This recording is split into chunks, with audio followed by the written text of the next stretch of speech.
Estamos de volta com o Cidadania, um programa sobre o cidadão e os seus direitos. Lembrando que você pode acessar o novoeleitoral.com e ter acesso a esse e as edições anteriores do nosso programa.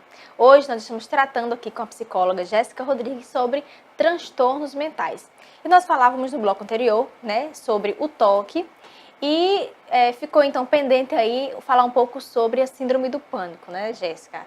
Fale aí para nós um pouco sobre as características desse transtorno.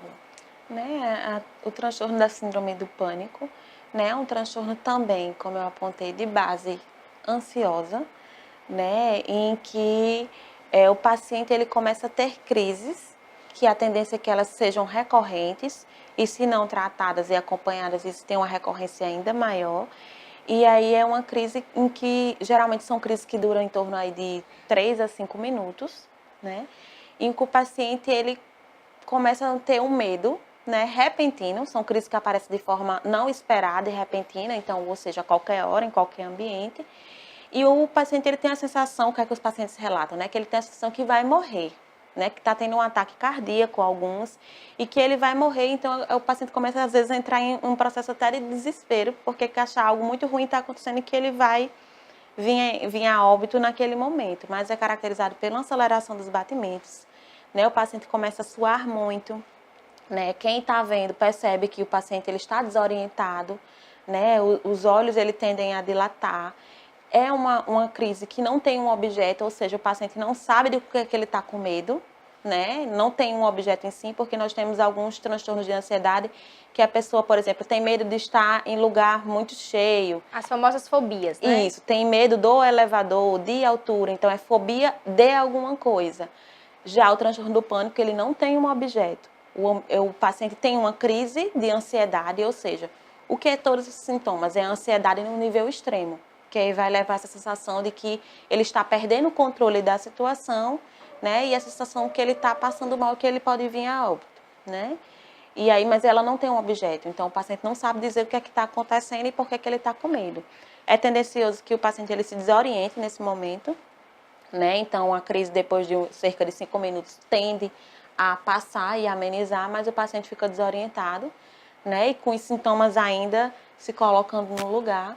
E é um transtorno que é sofrido porque a pessoa não sabe quando é que a crise pode aparecer, aonde pode aparecer, e às vezes se torna perigoso para a vida da pessoa, Imagina você estar dirigindo ou fazendo alguma coisa e tem uma crise dessa e perde a noção das coisas, e aí como é que fica, Então é um transtorno que precisa sim de um acompanhamento, A síndrome do pânico, ela está relacionada ao aumento de casos de violência, porque eu já vi muitas vezes algumas pessoas relatarem, que estão cada vez mais por conta desses assaltos, sequestros, roubos, justamente dessa insegurança que nós vivemos não só aqui na cidade, mas em todo o país, e relatarem que procuram não sair de casa, que saem assustadas, Então, esse medo da insegurança, ele pode acarretar um transtorno, ou você acha que é um medo comum, natural do ser humano em decorrência da violência? São coisas distintas, Existe realmente esse medo, da violência urbana que a gente vem sofrendo, mas, assim, o transtorno, ele é lógico que isso pode também estar contribuindo, porque dentro desse transtorno tem a questão da ansiedade e do medo. E a ansiedade, ela não é uma ansiedade que emerge do nada, ela emerge do ambiente que eu estou convivendo. Então, se eu vivo num ambiente mais violento, que me dá medo, que me gera ansiedade, isso pode ser um disparador da ansiedade, que aí, em seguida, essa ansiedade disparada em excesso pode provocar, por exemplo, um transtorno do pânico. Jéssica, e em relação ao trabalho do psicólogo, nós falamos até no primeiro bloco, que há alguns mitos, muitas vezes nós vemos nos filmes, nas novelas, o psicólogo sentado e escutando, então, o histórico do paciente. Como é o tratamento com o psicólogo? Há realmente esse momento de escuta? Há algum aconselhamento? Ou vocês não interferem na vida do paciente? Você falou, acho que tem algumas técnicas, de trabalho. Isso. Como é que ocorre? Como você poderia nos explicar o trabalho do psicólogo? O que geralmente aparece nas mídias é o trabalho do psicólogo clínico, que é aquele trabalho que o psicólogo faz dentro da sua clínica estrito sensu. né? Mas assim, a questão da escuta é a base do nosso trabalho. Então, aonde eu estiver, eu trabalho com a escuta. Ouvir esse paciente, o que é que ele tem a me trazer de demanda, para aí junto a gente encontrar um caminho dele lidar com esses problemas, né? Mas o trabalho, eles são diversos, como eu falei, mas a gente trabalha com a escuta, nós temos técnicas, né? Dependendo, porque o psicólogo ele tem uma abordagem teórica que embasa o seu trabalho. Então, tem os psicólogos comportamentais, tem a psicanálise, né? Por exemplo, eu trabalho com a gestalterapia, que também temos técnicas, mas todas visam esse processo de o paciente se dar conta das suas questões e dos seus problemas e junto conosco estamos ali para facilitar esse processo de se encontrar e de encontrar novas formas de lidar com esse problema, né, e de caminhar de forma saudável na vida. Todas visam esse mesmo caminho. Aí cada um vai ter um caminho diferente de ir junto com esse paciente. A gente não aconselha, né? Estou ali para facilitar o paciente se dar conta das coisas, né? Eu não posso dizer o que ele vai fazer porque ali é um campo de responsabilidade dele, né? É uma vida que ele é responsável, mas é um processo que eu estou ali junto.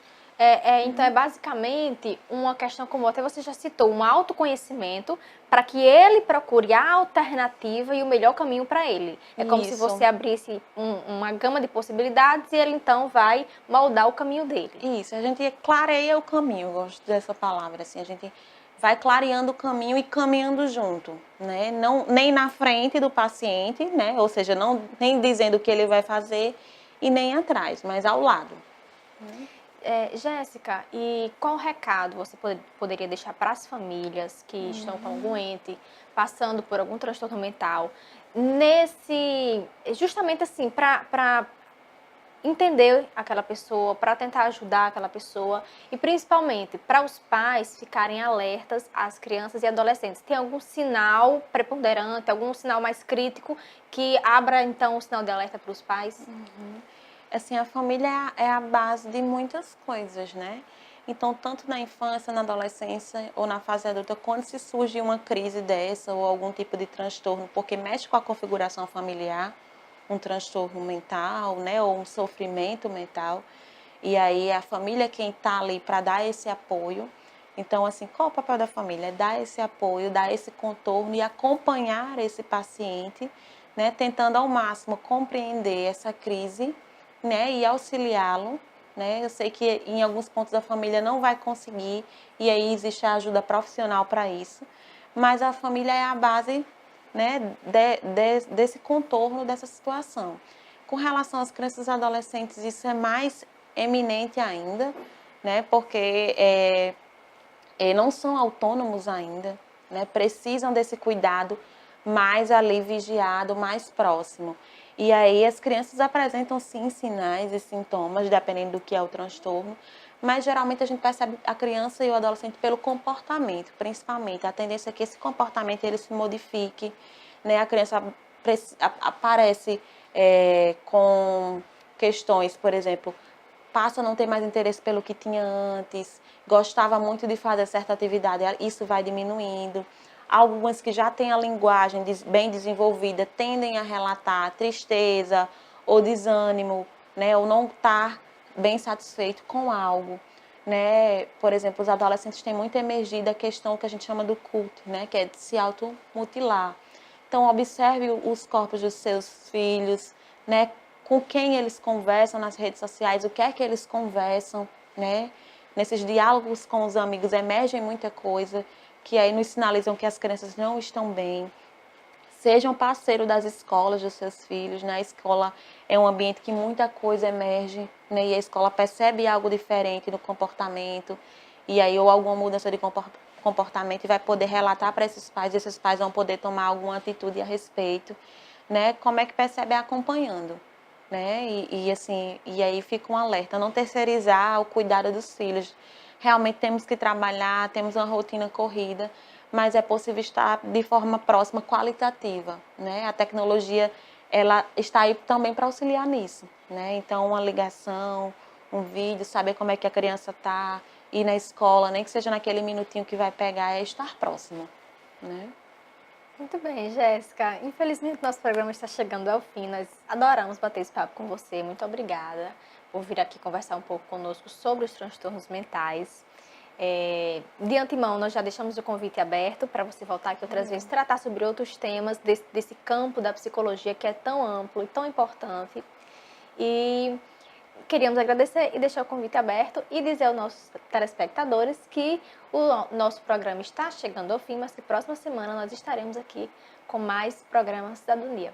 Pode fazer suas considerações finais, Jéssica. Né? Só apontando assim que os transtornos ou o sofrimento psíquico não é algo, né, de outro universo, é algo que cada vez mais, infelizmente, tem atingido a nossa população. Então, se você sofre com isso, ou acompanha alguém, né, que sofre, que oriente essa pessoa a procurar algum serviço de saúde, né, uma ajuda, porque nem sempre, né, nós conseguiremos dar conta sozinho disso. E é importante procurar essa ajuda antes que as coisas se agravem, né, porque aquele cuidado que a gente tem com o corpo é muito importante que a gente tenha com nossa mente também.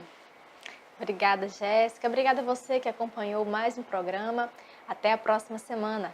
Cidadania, um programa sobre o cidadão e os seus direitos.